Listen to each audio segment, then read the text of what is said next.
Dhaka medical college হাসপাতালে আমাদের সহকর্মী সম্রাট আনোয়ার আছেন, আমরা তার সঙ্গে সংযুক্ত হব। সম্রাট, আজকে জরুরি বিভাগের চিকিৎসা সেবা সম্পর্কে আপনার কাছ থেকে জানতে চাই এবং কি ধরনের নিরাপত্তা ব্যবস্থাও সেখানে নেওয়া হয়েছে সে বিষয়ে নিশ্চয়ই আপনি আমাদেরকে জানাবেন। ধন্যবাদ জাকিয়া। আপনি জানেন যে গতকাল থেকেই মূলত এই যে আন্দোলনকারীরা যারা আন্দোলন করছেন এবং তার ফলে আমরা দেখেছি যে পুরো চিকিৎসা ব্যবস্থায় মূলত বলা যায় যে একটা স্থবির পর্যায়ে চলে যায় এবং আমরা দেখেছি যে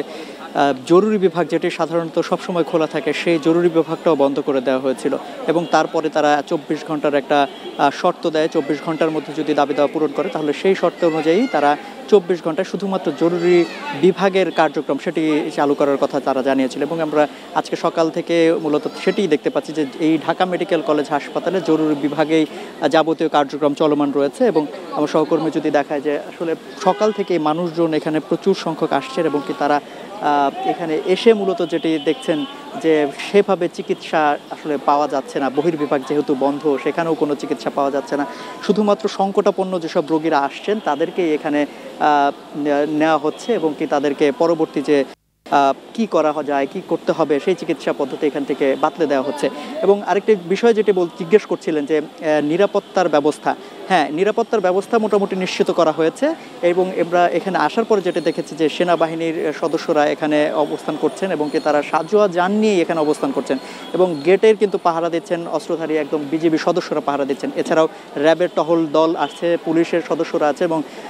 আনসার সদস্যরা তারা সিভিল পোশাকে এখানে অবস্থান করছেন।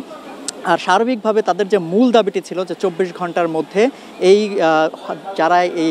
হামলার ঘটনা ঘটিয়েছে এই ঢাকা মেডিকেল কলেজ হাসপাতালের চিকিৎসকদের উপরে তাদেরকে গ্রেপ্তার করার জন্য যে দাবিটি তারা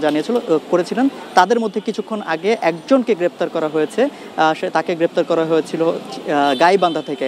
সঞ্জয় পাল জয়, তাই সেই নামে একজনকে গ্রেপ্তার করা হয়েছে বলে আইন শৃঙ্খলা রক্ষাকারী বাহিনীর পক্ষ থেকে আমাদের কাছে নিশ্চিত করা হয়েছে। তো সার্বিকভাবে তাদের যে দাবি দেওয়া তাদের মধ্যে একটির যেটি ছিল যে গ্রেপ্তার করা এবং আইনের আওতায় আনা, তাদের মধ্যে একজনকে আটক করা হয়েছে ইতোমধ্যে এবং নিরাপত্তা বাহিনীর যে সদস্যদের কথা বলছেন যে তাদের অবস্থান এখানে যথাযথভাবে তারা সার্বিকভাবে নিরাপদ দিয়ে যাচ্ছেন। এখন পরবর্তী কর্মসূচি তাদের কি হয়, যেহেতু 24 ঘন্টার যে সময়টা দিয়েছে সেটি রাত 8টার সময় শেষ হবে, তারপরে আসলে বোঝা যাবে যে তাদের পরবর্তী কর্মসূচি কি হতে যাচ্ছে।